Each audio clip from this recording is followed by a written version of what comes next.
हमें पढ़ाना है टंग। ओके, टंग।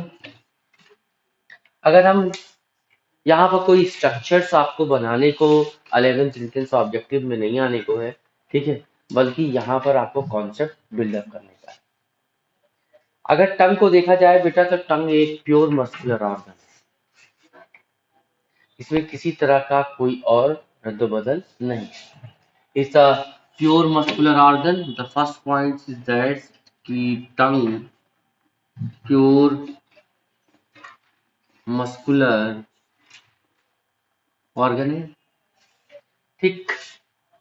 दूसरी इंपॉर्टेंट बात यह है कि अगर हम टंग के से रिलेटेड और बात करें, तो in tongue, on tongue there is a presence of the different taste buds. Tongues में डिफरेंट टाइप्स के टेस्ट बड्स प्रेजेंट होते हैं, और ये टेस्ट बड्स अलग अलग टेस्ट के लिए रिस्पॉन्सिबल होते हैं। समझ में आया? ओके, तो अब ये टेस्ट बड्स अलग अलग टेस्ट के लिए रिस्पॉन्सिबल होते हैं, तो ये एक अलग तरीके से रिसीव होता है और ब्रेन तक जाता है, जो आपको फील होता है। ठीक है, जैसे बिटर है, सॉर है, साल्टी है, स्वीट है, ये सारे टेस्ट बड्स होते हैं। समझ में आ रहा है? तो ओवरऑल टंग को अगर देखा जाए, तो टंग एक गस्टेटरी रिसेप्टर्स की तरह, गस्टेटरी रिसेप्टर्स की तरह बिहेव करता है, that receive the different taste, okay, by the different taste buds, okay, means that receive different different taste by different taste buds. Okay, understand? Another very important point is that because of these regions, we can consider कि tongue is a sensory organs, इसलिए हम टंग को एक sensory organ की तरह देखते हैं। ठीक है?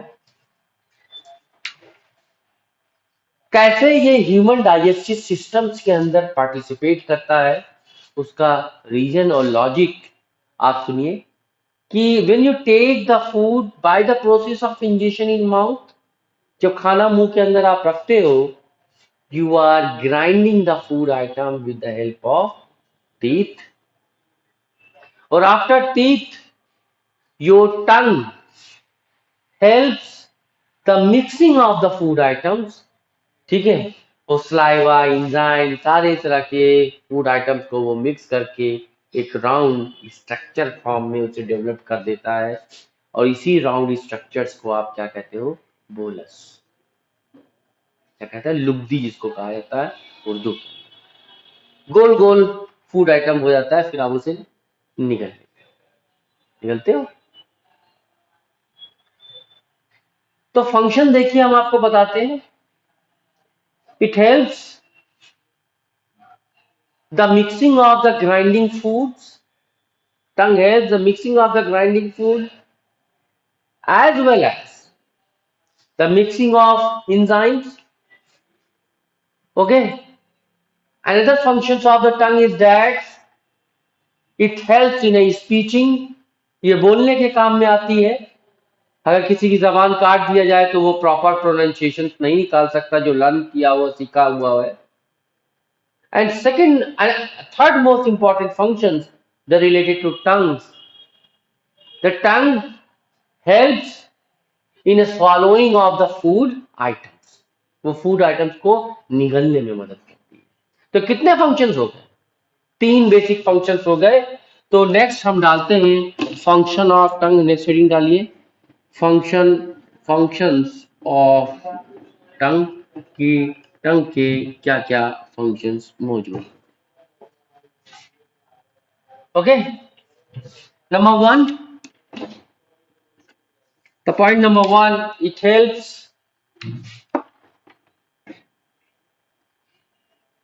It helps in mixing of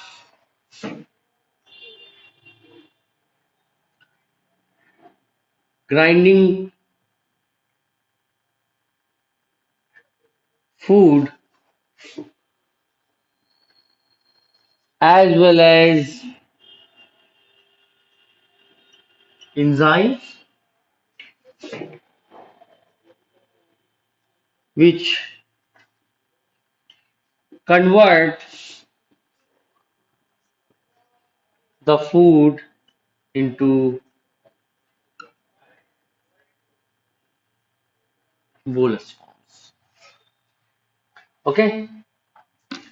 secondary second देखिए क्या है second functions the function number second tongue helps it helps in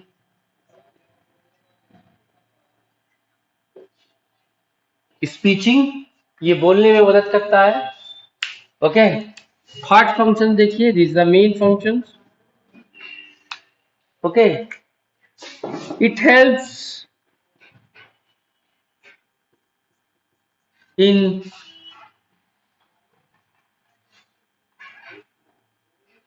swallowing of food okay swallowing of food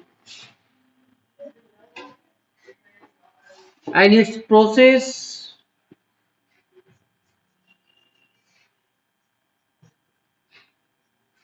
is called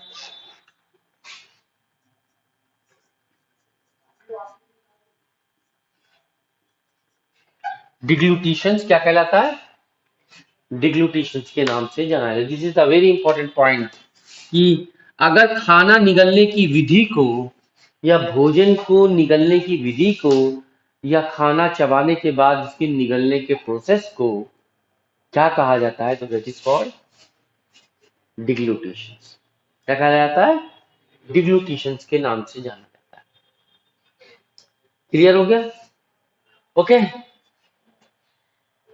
now we are talking about the another very important points in related to the mouth. In mouth, there are presence of the very important glands, and this is gland. This gland is called salivary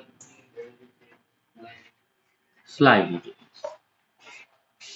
Okay, mouth के अंदर बहुत ही important glands present होती है और इस glands को salivary glands के नाम से जाना जाता है समझ में आ रहा है एक्चुअली जब हम लोग स्लाइवरी ग्लैंड्स लिखते हैं तो इसके ब्रैकेट में एक चीज और लिखते हैं it is called exocrine glands बस यहीं से एक सवाल खड़ा हो जाता है कि व्हाट द एक्सोक्राइन ग्लैंड्स या एक्चुअली एक्सोक्राइन ग्लैंड्स क्या बेटा वो ग्लैंड्स जिसमें डक्ट प्रेजेंट होती है और जिसका सिक्रीशन डक्ट के थ्रू बाहर आता है निकलता है सिक्रीट होता है ओके उसे एक्सोक्राइन ग्लैंड्स कहा जाता है और वो ग्लैंड जिसमें डक्ट नहीं होती या डक्टलेस होती है और जिसका सिक्रीशन आपके डायरेक्ट ब्लड स्ट्रीम में आकर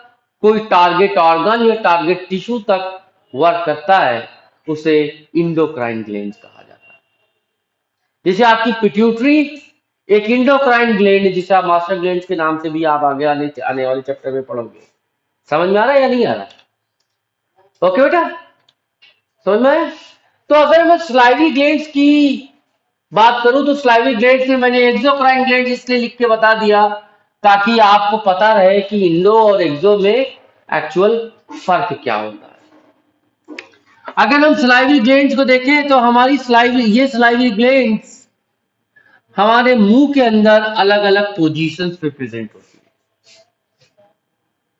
जैसे अगर जबड़े के बिल्कुल फ्रंट पे एक ग्लैंड्स प्रेजेंट होती है यहां पर उस ग्लैंड्स को सी स्लाइवरी ग्लैंड्स को हम एक नाम से जानते हैं, that is called parotid glands.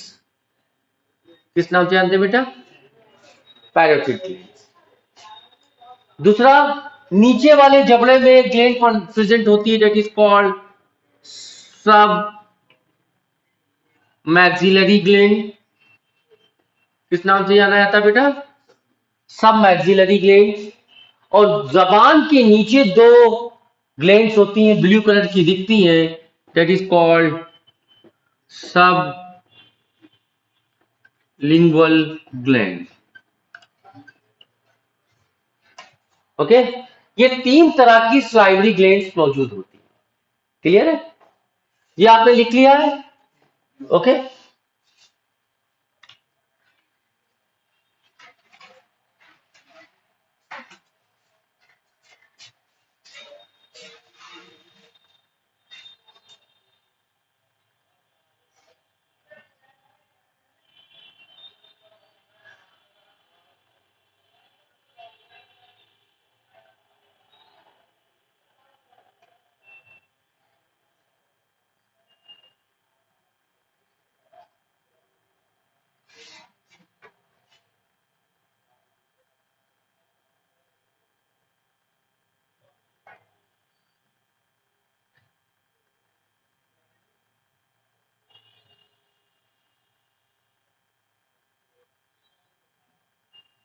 Done.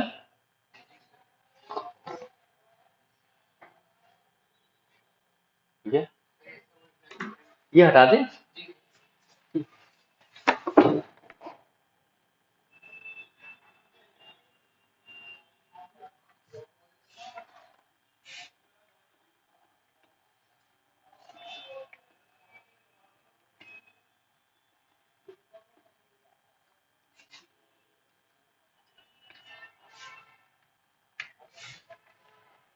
ठीक है,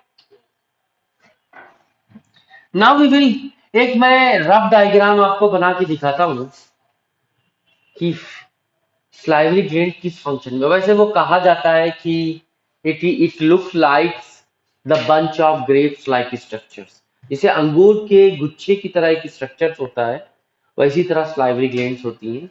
बिल्कुल जैसे अंगूर में गुच्छों में छोटे छोटे अंगूर लगे होते हैं, उस तरह से स्लाइवरी ग्लैंड्स है। तो मैं एक रफ डायग्राम आपको बनाकर दिखाता हूँ, क्योंकि ना डायग्राम बनाने को आता है कंपटीशंस में, ठीक है, बल्कि उससे सवालात पूछे जाते हैं।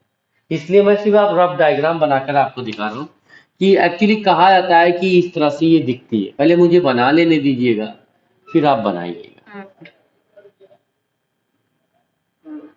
ज्यादा कॉम्प्लिकेटेड डायग्राम नहीं है, बल्कि बहुत सिंपल डायग्राम ये होगा।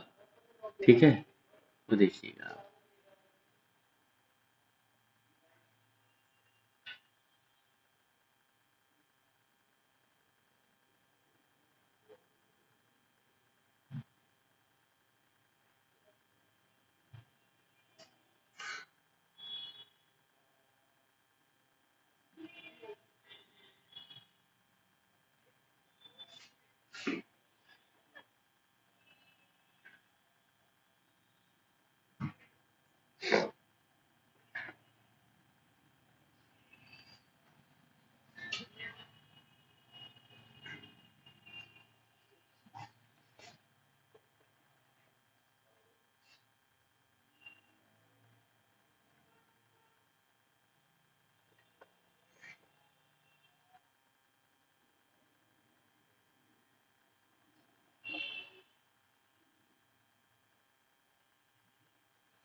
जस्ट लाइक इट, इस तरह से ये दिखता है।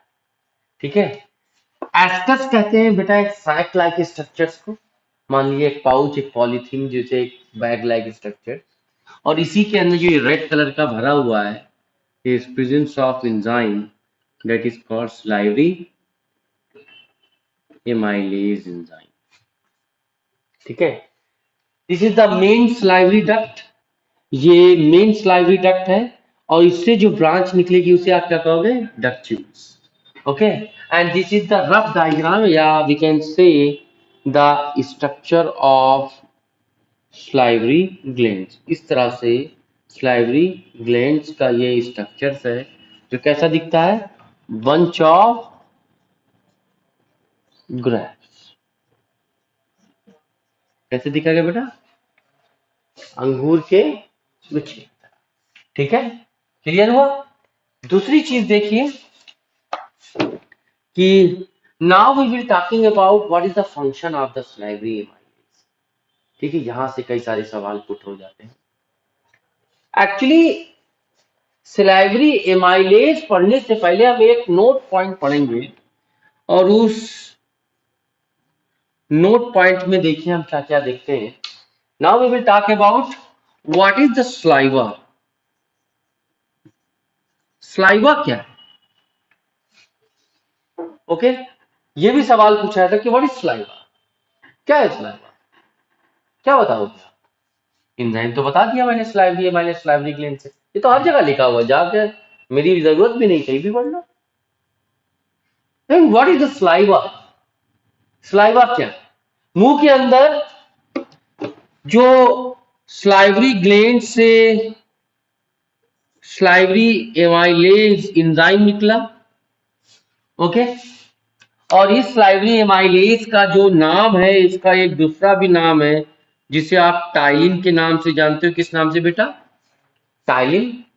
प्लस इसके साथ साथ इसके अंदर इसी मुंह के अंदर म्यूकस निकला जो लुब्रिकेंट है।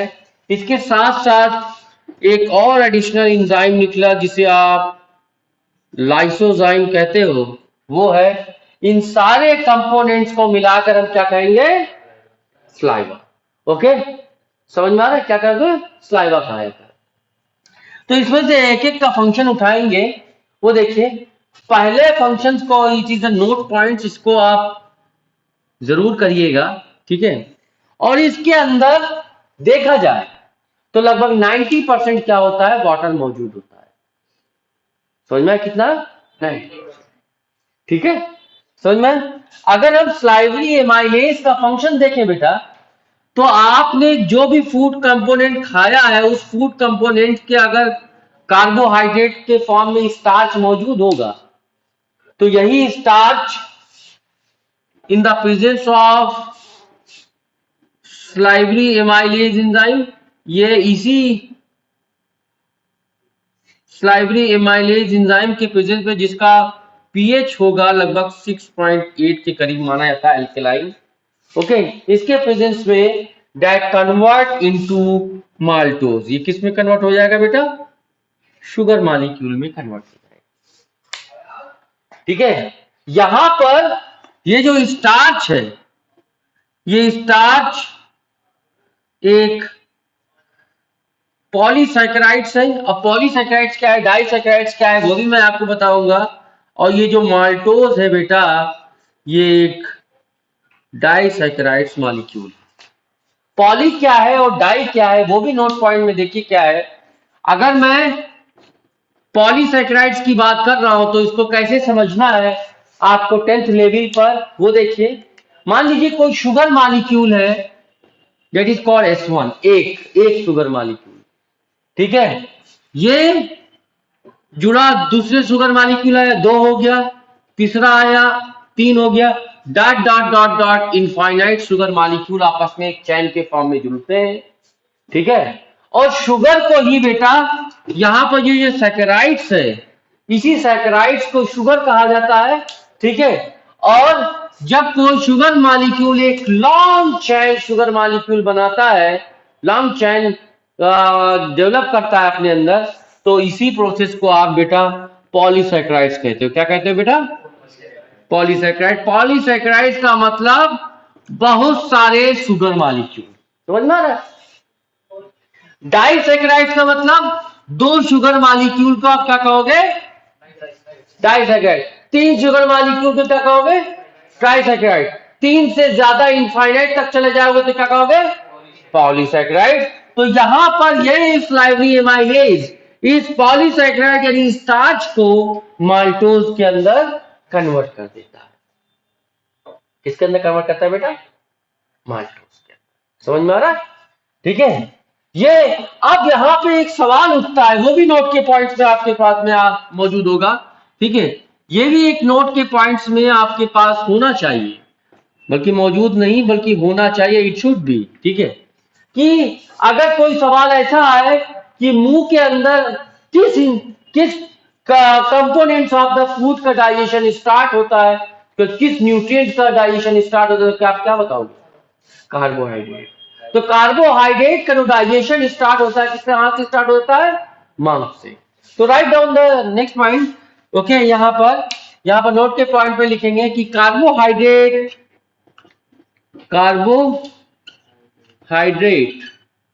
ओके, बल्कि ऐसे लिखना चाहिए digestion of carbohydrate, okay, digestion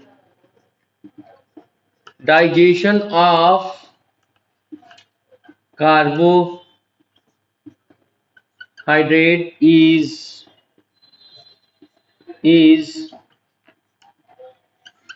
started from mouth, हाथ से स्टार्ट होगा